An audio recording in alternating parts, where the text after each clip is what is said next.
There we go. Test, test, test. Good afternoon, NABJ, and welcome to a conversation with former President Donald Trump. This discussion continues a decades-long tradition during election years of inviting journalists to discuss the policies and their impact with the candidates who are running for president, and the impact of those policies, especially in Black communities. Former Presidents George W. Bush, Barack Obama, and Bill Clinton have attended the NABJ conventions either as presidents or as presidential candidates in past years. NABJ is currently in conversation with Vice President Kamala Harris's team to schedule a Q&A either in person or virtually in September. As journalists, we use opportunities like these both to inform our reporting, but also to help voters understand the choices that they face in a consequential and historic election year. NABJ has partnered with PolitiFact to fact-check this conversation in real time.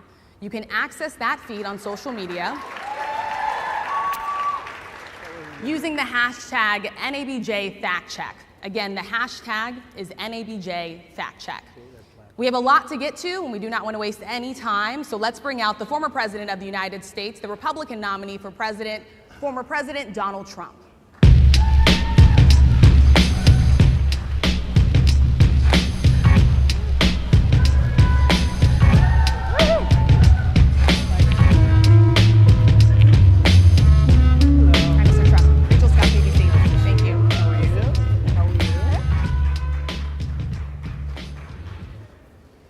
Mr. President, we so appreciate you giving us an hour of your time. I want to start by addressing the elephant in the room, sir. A lot of people did not think it was appropriate for you to be here today. You have pushed false claims about some of your rivals, from Nikki Haley to former President Barack Obama, saying that they were not born in the United States, which is not true. You have told 4 congresswomen of color who were American citizens to go back to where they came from. You have used words like animal and rabid to describe Black district attorneys. You've attacked Black journalists, calling them a loser, saying the questions that they ask are, quote, stupid and racist. You've had dinner with a white supremacist at your Mar-a-Lago resort. So my question, sir, now that you are asking Black supporters to vote for you, why should Black voters trust you after you have used language like that? Well, first of all, I don't think I've ever been asked a question in such a horrible manner. First question. You don't even say, hello, how are you? Are you with ABC? Because I think they're a fake news network, a terrible network. And I think it's disgraceful that I came here in good spirit. I love the Black population of this country. I've done so much for the Black population of this country. Including employment, including opportunity zones with Senator Tim Scott of South Carolina, which is one of the greatest programs ever for Black workers and Black entrepreneurs. I've done so much, and and I say this, historically Black colleges and universities were out of money, they were stone cold broke, and I saved them, and I gave them long-term financing, and nobody else was doing it. I think it's a very rude introduction. I don't know exactly why you would do something like that. And let me go a step further. I was invited here, and I was told my opponent, whether it was Biden or Kamala, I was told my opponent was going to be here. It turned out my opponent isn't here. You invited me under false pretense. And then you said, you can't do it with Zoom. Well, where's Zoom? She's going to do it with Zoom, and she's not coming. And then you were half an hour late. Just so we understand, I have too much respect for you to be late. They couldn't get their equipment working or something was wrong. Mr. President, I would love if you can answer the question on your rhetoric and why you believe that Black voters should trust you with another 4 years. I have been the best president for the Black population since Abraham Lincoln. That's my answer. Better than President Johnson, who signed the Voting Rights Act? And for you to start off a question and answer period, especially when you're 35 minutes late because you couldn't get your equipment to work, in such a hostile manner, I think it's a disgrace. Let me just ask a follow-up, sir, and then we'll move on to other questions here. Some of your own supporters, including Republicans on Capitol Hill, have labeled Vice President Kamala Harris, who is the first Black and Asian American woman to serve as vice president and be on a major party ticket, as a DEI hire. Is that acceptable language to you? And will you tell those Republicans and those supporters to stop it? How do you define DEI? Go ahead. How do you define diversity, equity, inclusion? Okay, yeah, go ahead. Is that what your definition? That is give me a literally definition the words then. Would you give me a definition DEI. of that? Give me a definition of that. Sir, I'm asking you a question, No, a you very have to direct define question. it. Define it for me, if you would. I just defined it, sir. Do you believe that Vice President Kamala Harris is only on the ticket because she is a black woman? Well, I can say no. I think it's maybe a little bit different. So, I've known her a long time indirectly, not directly very much, and she was always of Indian heritage, and she was only promoting Indian heritage. I didn't know she was black until a number of years ago when she happened to turn black, and now she wants to be known as black. So I don't know, is she Indian or is she black? She has always But you know identified as what? a black woman. I She went to a respect either historically black one. college. I respect either one, but she obviously doesn't, because she was Indian all the way, and then all of a sudden she made a turn and she became a black person. Just to be clear, sir, do And you I believe think, that I think she is somebody should look into that too when you ask continue in a very hostile, nasty tone. It's a direct question, sir. Do you believe that Vice President Kamala Harris is a DEI hire, as some I Republicans really don't have know. said? I mean, I really don't know. Could be. There are some, and there are plenty. I know this lady right over there, Harris, is a fantastic person who just interviewed me at length. And we had a great interview, I think, and I heard you got very good ratings on that Well, interview. you told me it was the longest one of your life, so we had a good discussion. Look, I want to talk about why you're here today. I mean, it is not lost on us how divided we are as a country. And as you were coming today, we really got to see that we are divided along the lines of race, along the lines of gender. And there is this question of, in this moment where we are, why come here? What is your message today? My message is to stop people from invading our country that are taking, frankly, a lot of problems with it. But one of the big problems, and a lot of the journalists in this room I know and I have great respect for, a lot of the journalists in this room are black. I will tell you that coming from the border are millions and millions of people that happen to be taking black jobs. You had the best. What exactly is a black job, sir? A black job is anybody that has a job. That's what it is. Anybody that has a job. All right.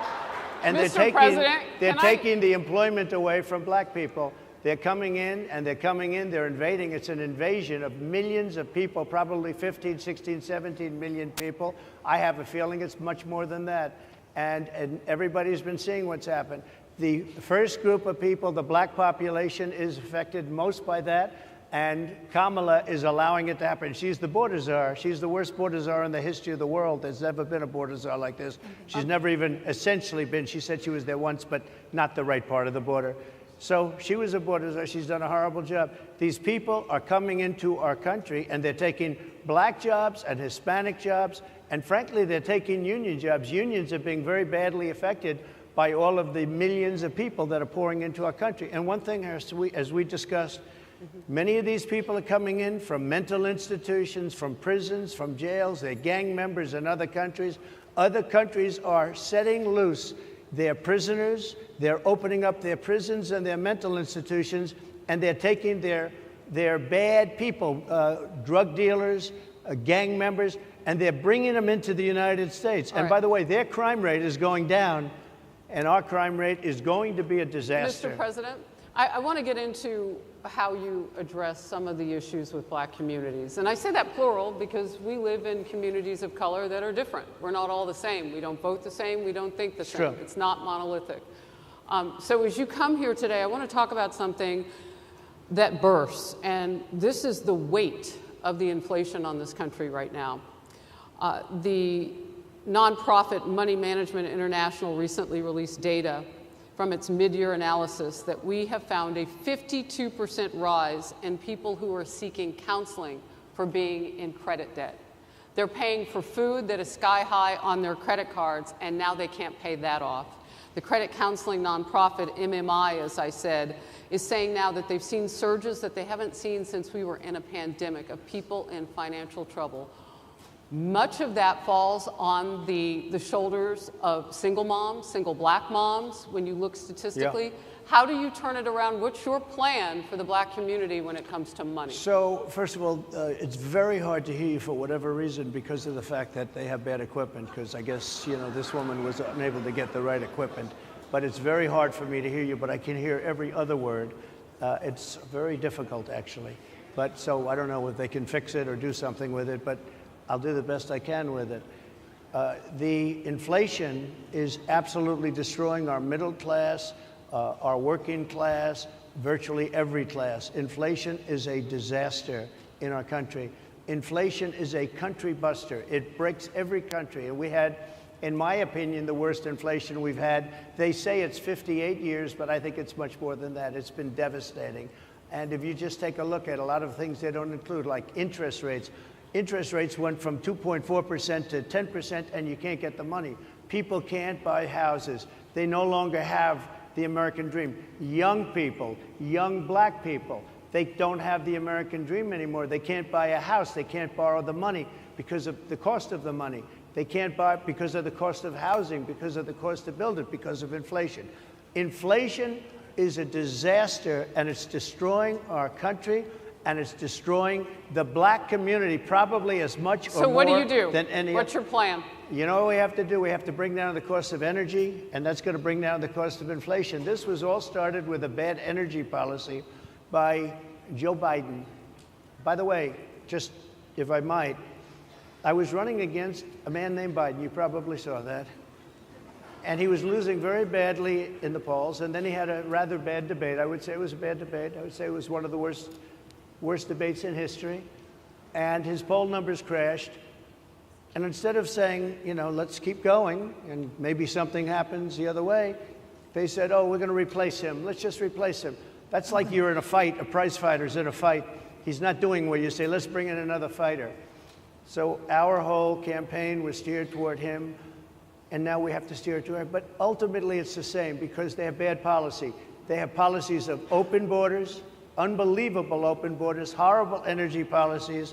They want to get rid of, as you say, gasoline in cars. They want to get rid of oil. They want to get rid of efficient heating. Mr. President. Environmentally, what they're doing is killing our country. They're absolutely destroying our country. But the inflation is the thing that's hurting the black worker, the black population, and every other population within our country. Inflation is the worst it's been, I think, in over 100 years. And they'll fact check it. They'll say, it's only 58. Whatever it may be, they don't add all the numbers. They don't add the really bad numbers, and you can check that too. But inflation, Harris, is absolutely destroying this country and the people in our country. Yes, Mr. ma'am. President, can I ask you another question Yes, that is also impacting black Americans? And that's very clear now. Good. I'm sorry? It's very clear. I hear you. Okay. So Sadia Massey, someone from Illinois, an unarmed black woman, was shot the other day in her home by a deputy sheriff. The deputy has since been charged with murder. You've said police would get immunity from prosecution if you win. Why should someone like that officer have immunity, in your opinion? Immunity? Immunity. I don't know the exact case, but I saw something, and it didn't look good to me. It didn't look good to me. Are you talking with the water, right? Yeah, well, police unions are not backing this person either. Okay. But again, why would... They're going to be charging the officer. I guess they're charging the officer. So why should he receive immunity?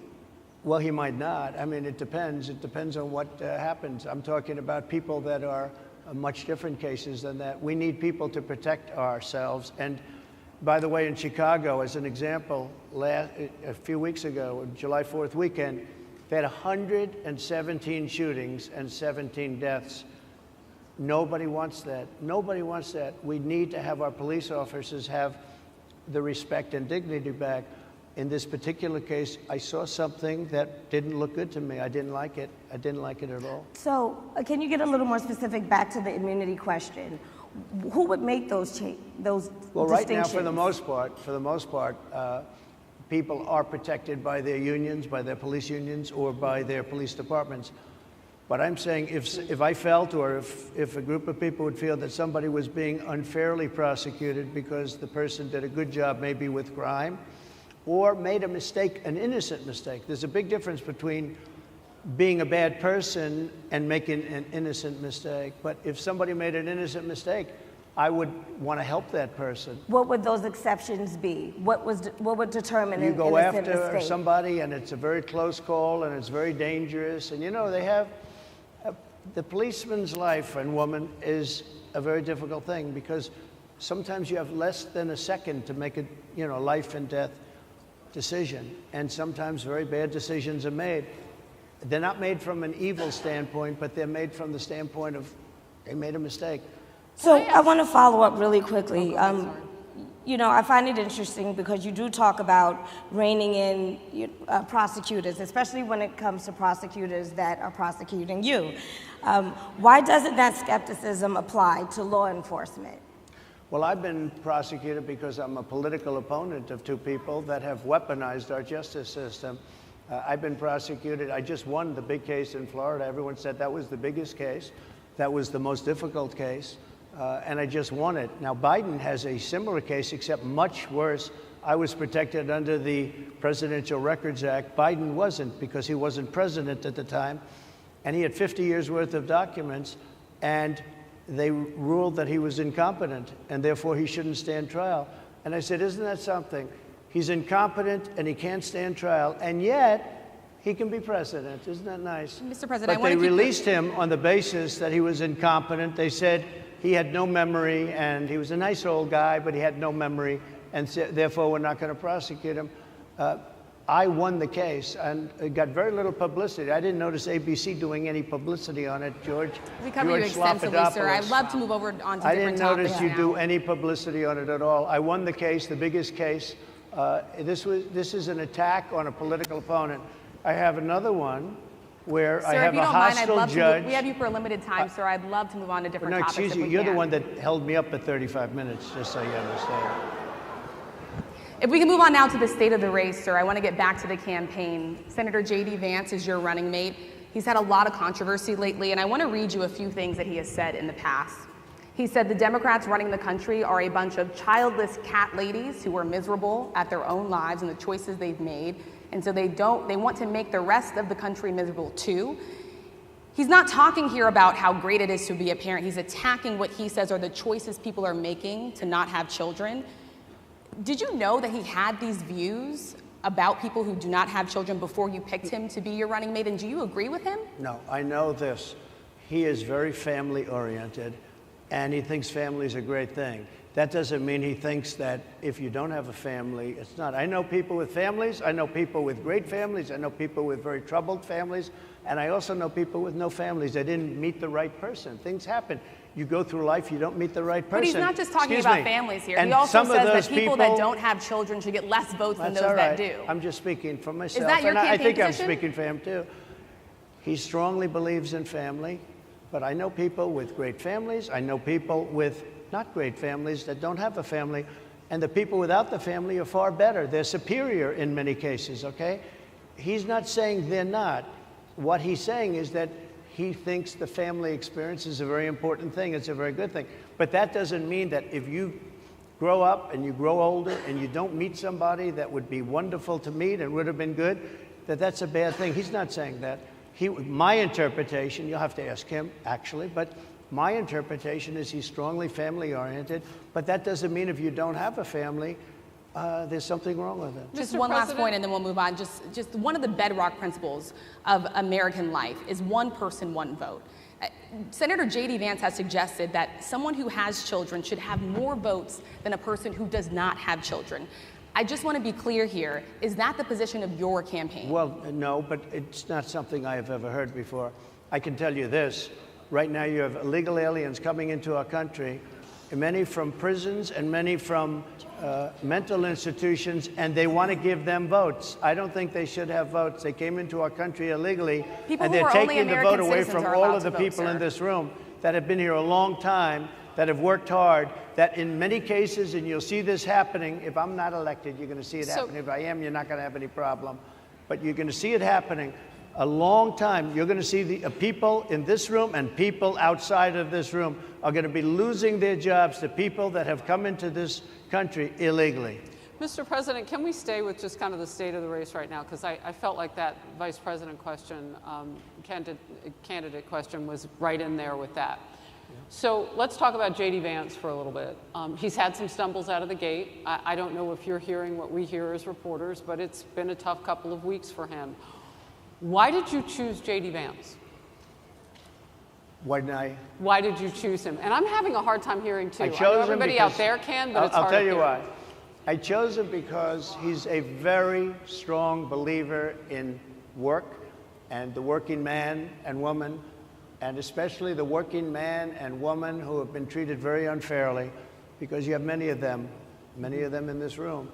But you have many of those people, they were treated very unfairly. They worked very hard and they were treated unfairly. He wrote the book that became a bestseller. The movie became a smash hit. He's a very smart guy without the benefit of having a family that has contacts, like a father that was well connected. He got into Yale Law School. He graduated in 2 years from Ohio State, summa cum laude. I mean, you take a look at, his career has been an amazing career.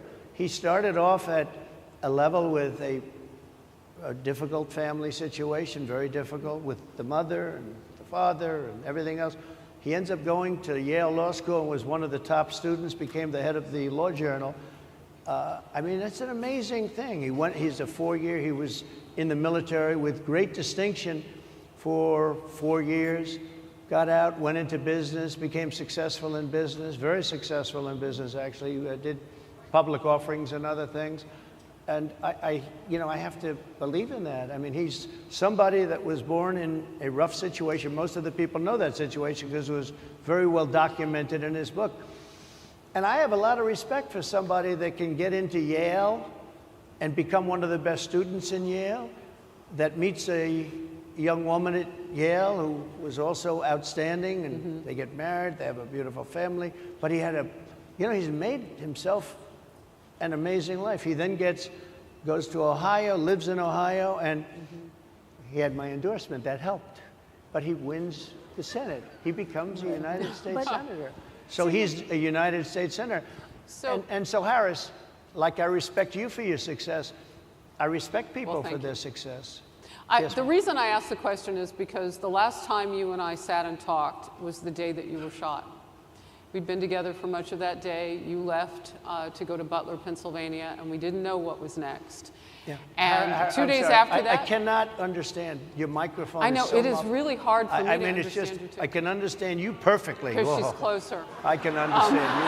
Happy to hear that, sir. But I can't really understand, Harris, I have a few more questions. because of the distance, and the mics are really in lousy shape, but I cannot understand Are you asking a question? what you're saying. So what I wanted to say was the last time we spoke, you said some words that were prophetic because I asked you who you wanted to choose for vice president. Yeah. And you said normally it really wouldn't matter what they would bring, you choose somebody that you think has a future, that sort of thing. But you said these words 3.5 hours before an attempted assassination on your life. You told me that bad things happen, Harris. And that's why this decision is important this time. Bad things happen. You said it twice. When you look at J.D. Vance, is he ready on day one? Does he what? Ready on day one, if he has to be. I've always had great respect for him, and for the other candidates too. But I will say this, and I think this is well documented. Historically, the vice president, in terms of the election, does not have any impact. I mean, virtually no impact. You have 2 or 3 days where there's a lot of commotion as to who, like you're having it on the Democrat side, who it's going to be. And then that dies down, and it's all about the presidential pick. Virtually never has it mattered. Maybe Lyndon Johnson mattered for different reasons of what we're talking about, not for vote reasons, but for political reasons, other political reasons. But historically, the choice of a vice president makes no difference. You're voting for the president, and you can have a vice president who's outstanding in every way, and I think J.D. is. I think that all of them would have been, but you're not voting that way. You're voting for the president. You're voting for me. If you like me, I'm going to win. If you don't like me, I'm not going to win. I'm going to get my J.D. Vance question in. J.D. Vance? I'm going to get my J.D. Vance question in. To your point and to Rachel's point, he, has a lot of opinions about childless women like myself or divorced people like yourself. Do you think, well, I mean, my point is here. But at least it was said in a friendly manner. My point is, do you think the Republican Party is getting a little bit too judgy about people's lives when you think about abortion or when you think about what J.D. Vance is saying? I don't think, look, I think that the Democrat Party is really the one that has the problem. I think they're radical on abortion because they're allowing abortion in the 9th month. They're allowing the death. I think it's they're about allowing freedom, the death of a baby after the baby is born, based on the governor of Virginia. In every state in the country. Based on the governor of Virginia, Executing a they're baby allowing in the every death state of in the the country baby is illegal. after it's born. It's They're a allowing crime. abortions in the 8th and 9th month. Well, of Democrats pregnancy. have denied I think they're right. And I that's think the the thing. Republican Party is actually much less. I think I've made them much less radical, perhaps, but the Republican Party, what we're doing is bringing it back to the states where everybody wanted it. Democrats, Republicans, liberals, conservative, everybody wanted abortion brought back. They didn't want Roe v. Wade in the federal government. They wanted it, everybody But the wanted majority it of back. Americans oppose Excuse Roe me. v. Wade being They overturned. They Multiple don't know polls have about showed that, this. sir. Right now they're voting. It brought it back to the states. Now, I happen to believe in the 3 exceptions. Ronald Reagan believed with rape, incest, life of the mother. I do. I think most people do. I think most Republicans do also. But if you take a look, right now they're doing, it's an amazing thing, out of the federal government, it's in states, and people are voting. And I will say, Ohio is, let's call it a more liberal version, has been approved. Kansas, the same thing, a little bit surprising to a lot of people. But the people are now voting. And it's taking this issue that's been going on for 52 years and has torn our country apart, and it's giving it to the people to vote on. And they're voting. And many states have already voted. Others are in the process of voting.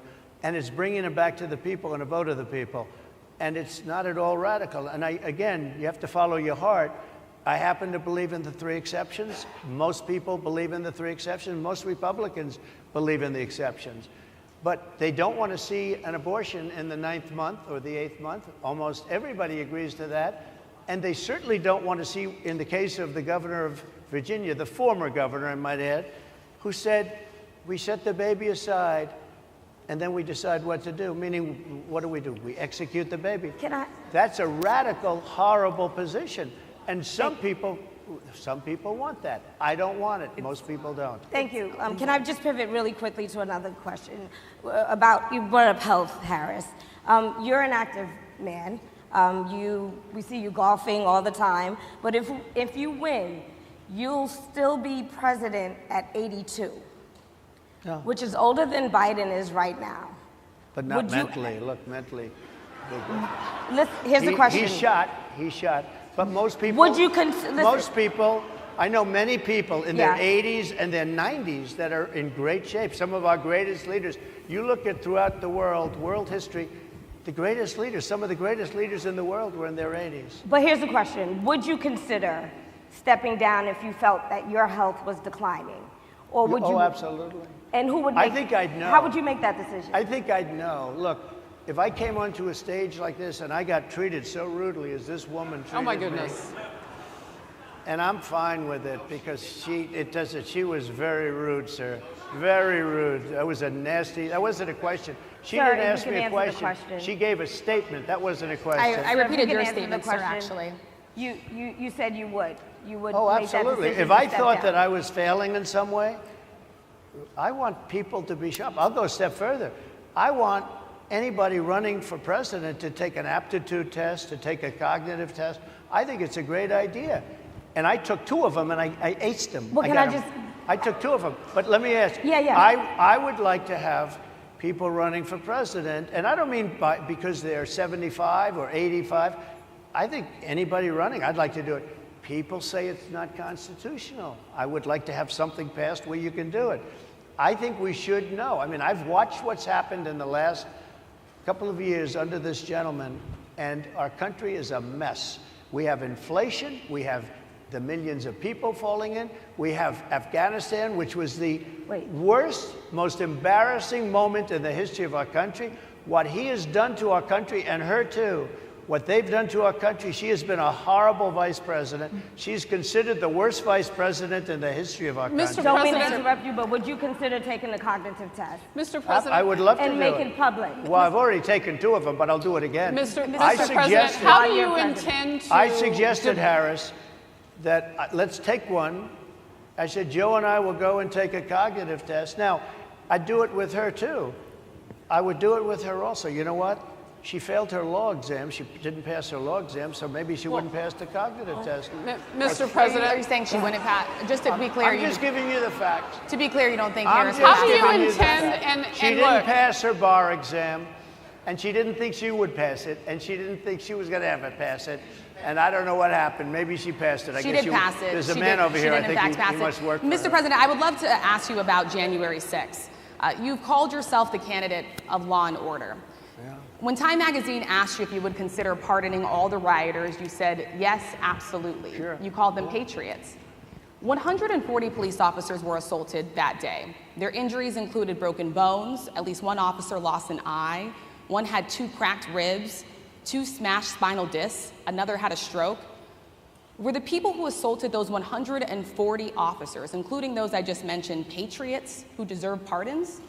Well, let me bring it back to modern day. Like about 5 days ago, we had an attack on the Capitol, a horrible attack on the Capitol. You saw the people that were protesting and spraying these incredible monuments, bells, lions, all these magnificent limestone and granite with red paint, red spray paint, that will never actually come off, especially in the limestone. It will never, I'm a builder, I know about this stuff.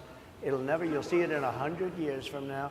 They viciously attacked our government. They fought with police. They fought with them much more openly than I saw on January 6th. What's going to happen to those people? What's going to happen to the people in Portland that destroyed that city? But sir, my question is on those. What's going to happen to the people that tried to burn down? My question is on those rioters who assaulted officers. You have to would you pardon what's those going to people? happen? Oh, absolutely, I would. You would pardon those? If they're innocent, I would pardon them. They've been convicted. And by the way, the Supreme Court just well, they were convicted by a very tough system. How come the people that tried to burn down Minneapolis, how come the people that took over a large percentage of Seattle, how come nothing happened to them? How come the people sir, we're talking about people that were seen beating officers with flagpoles, dragging them down the stairs. They're on video. Have you seen that video, sir? Oh, really? Well, you would pardon those rioters? They shot a young lady in the face who was protesting. They shot her in the face. You know, nobody died that day. You do know that. But people died in Seattle. Nobody died, but people died in Minneapolis. You know people died in Minneapolis. And nothing happens, and nobody ever talks, and nothing happens to those people. But you went after the J6 people with a vengeance. And I'll tell you what about the cops that were, and I'm all for the police, as you know, but what about the police that are ushering everybody into the Capitol? Go in, go in, go in. What about that? Look, nothing is perfect in life, but you have people from Minneapolis, you have people just from 5 days ago in Washington, D.C. They were having fistfights and fighting with the police. They were spraying and destroying. They were desecrating our monuments in Washington, D.C. 5 days ago, and nothing happened to them. And you can't have 2 systems of justice. That's why they went after me as a political opponent, because they felt they couldn't win without doing that. And we're going to win our cases, and we're going to be vindicated. But I have to spend a lot of time on that, and money. That's what they want. After the election, they won't care. Although in my case, I think they probably will, because the hatred is pretty deep. But I'll tell you, they went after me as a political opponent. That's never happened in our country before, and it sets a terrible, terrible precedent. What do you do on day 1 if you win? What's your first thing? What do? I close the border. And I do 2 things, because I can do a lot of things simultaneously. I close the border. We don't want people coming in. We want people to come in, Harris, but they have to be vetted. They have to be checked. They have to come in legally. Want people. I want people to come into our country, but they have to be vetted. They have to be checked. So when you say, what do? That, and I drill, baby, drill. I bring energy way down. I bring interest rates down. I bring inflation way down so people can buy bacon again, so people can buy a ham sandwich again, so that people can go to a restaurant and afford it. Because right now, people can't buy food. Your grocery bills are up 40, 50, 60%, right? She's agreeing to me. Oh, she's agreeing. Thank you. I like you very much. Mr. President, I think we are. But it's true. Your grocery bills are up. And then they're mandating that you buy an all-electric car. You know, Elon Musk endorsed me, and he's a friend of mine. He's a good guy. He's a smart guy. But I'm against everybody having an electric car, okay? I'm very much against that. You have to be able to, if you want a hybrid or if you want a gasoline-propelled car. But, you know, we have more liquid gold, gasoline, oil, under our feet than any other country. More than Saudi Arabia, more than Russia, more than any other country. I want to use it. I want to use what we have. I want to bring down prices, bring down costs, and I also have to stop the invasion. And remember, they're taking your jobs. These people coming in are taking your jobs. Project Mr. 2025. I think we have to leave it there by the Trump team. All right. So leave it. That is the last word. Thank you so much, Mr. Trump, for coming today and joining us. Well, thank you very much. They've been telling us. Thank you. Thank you, everybody, very much. Great Thank honor. you, Mr. President. Thank you. NABJ will email about details regarding the conversation with I Vice could not President hear Kamala any- Harris in September. Thank you. Thank you very much. Thank you, sir.